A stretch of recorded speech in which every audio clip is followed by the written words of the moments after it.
Janvier est habituellement un mois de panique pour les grands clubs européens. Mais au Real Madrid, c'est le silence qui inquiète. Aucun transfert. Aucune annonce. Et surtout, aucune réaction immédiate après une série d'événements qui ont secoué le club.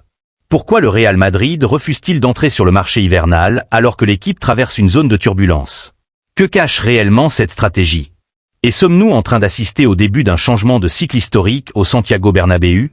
Aujourd'hui, on décrypte les coulisses d'un Real Madrid en pleine transition. Depuis plusieurs semaines, une question revient avec insistance chez les supporters madrilènes. Pourquoi le Real Madrid ne recrute-t-il pas en janvier? Alors que plusieurs secteurs de l'effectif montrent des signes de fatigue, la direction a pris une décision claire. Aucune arrivée durant le mercato hivernal, sauf scénario totalement imprévisible. Un choix surprenant, surtout après la défaite en finale de la Supercoupe d'Espagne, qui a accéléré les tensions internes et provoqué un changement brutal sur le banc. Le club a seulement validé le départ du jeune attaquant brésilien Endrick, prêté à l'Olympique Lyonnais, sans le remplacer. Un signal fort, le Real Madrid ne colmate pas, il attend. Derrière cette immobilité apparente se cache une réalité bien plus lourde.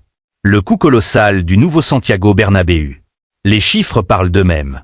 Le projet de rénovation du stade dépasse désormais 1,3 milliard d'euros, soit presque le double du budget initial.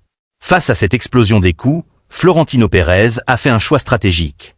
Priorité absolue à la stabilité financière. Oui, le nouveau stade génère déjà des revenus importants grâce aux concerts et événements internationaux. Mais ces recettes servent avant tout à absorber les dettes et honorer les engagements financiers, pas à recruter dans l'urgence. La défaite face au FC Barcelone en Supercoupe a été le point de rupture. Xavi Alonso, pourtant porteur d'un projet ambitieux, a été limogé. Un départ brutal, symptomatique d'un vestiaire fragilisé et de tensions devenues ingérables. Dans la foulée, le club a confié les rênes de l'équipe à Álvaro Arbeloa, un homme de la maison, incarnation pure de l'ADN madridista. Ce choix n'est pas anodin. Arbeloa n'est pas là pour révolutionner le mercato, mais pour réparer l'intérieur. Le vestiaire, l'état d'esprit, la discipline. Malgré son éviction, Xavi Alonso reste l'un des entraîneurs les plus convoités d'Europe. Plusieurs clubs majeurs suivent sa situation de près. Liverpool, Bayern Munich, Manchester City. Tottenham et Manchester United ont également tenté une approche, mais leur instabilité sportive joue en leur défaveur. Liverpool apparaît comme l'option la plus crédible, notamment en cas de difficultés prolongées sous Arne Slot. L'histoire d'Alonso avec les Reds, son profil tactique moderne et sa gestion humaine continuent de séduire. Son avenir s'écrira loin de Madrid, mais probablement au sommet du football européen. Et pendant ce temps, une rumeur inattendue refait surface. José Mourinho. Selon plusieurs sources espagnoles, Florentino Pérez étudierait sérieusement l'idée d'un retour du technicien portugais à partir de la saison prochaine. Objectif: ramener de l'autorité, de l'expérience et une culture de la victoire immédiate. Mourinho incarne tout ce que le Real Madrid traverse aujourd'hui. La pression, la confrontation, la gestion des égos. Pour l'instant, rien n'est officiel. Mais le simple fait que son nom circule en dit long sur l'état d'urgence ressenti en interne. Face à Albacete en Coupe du Roi, Álvaro Arbeloa a dirigé son premier match à la tête de l'équipe première. Et plus que le score, c'est le message qui a marqué les esprits. Le match face à Albacete n'était pas un simple rendez-vous de Coupe du Roi.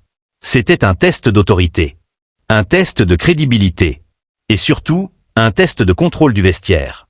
Dès les premières minutes, une chose a sauté aux yeux. Le Real Madrid ne jouait pas différemment sur le plan du talent, mais radicalement différemment dans l'attitude. Arbeloa a imposé un retour brutal aux fondamentaux de l'ADN madridista. Des lignes plus compactes. Un pressing plus haut.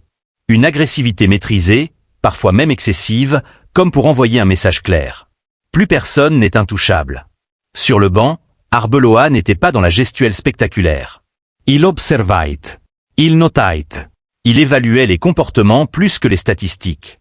Et après le coup de sifflet final, la véritable rencontre a commencé.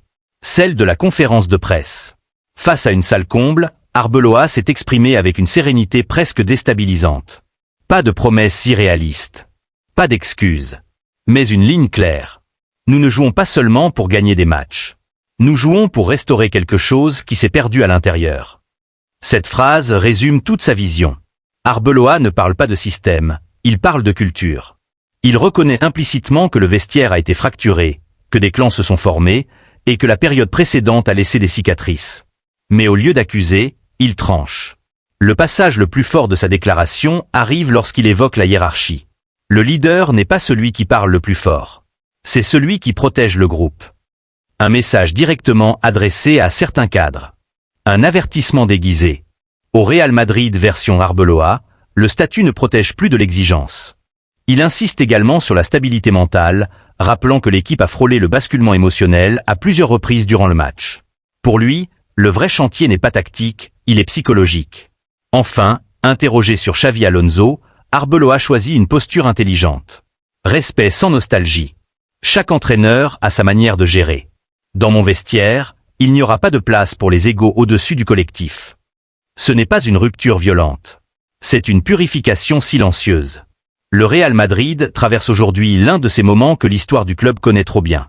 Ces périodes où tout semble figé en surface, mais où tout bouillonne en interne. Un mercato fermé malgré les critiques. Un entraîneur intérimaire au discours d'homme fort.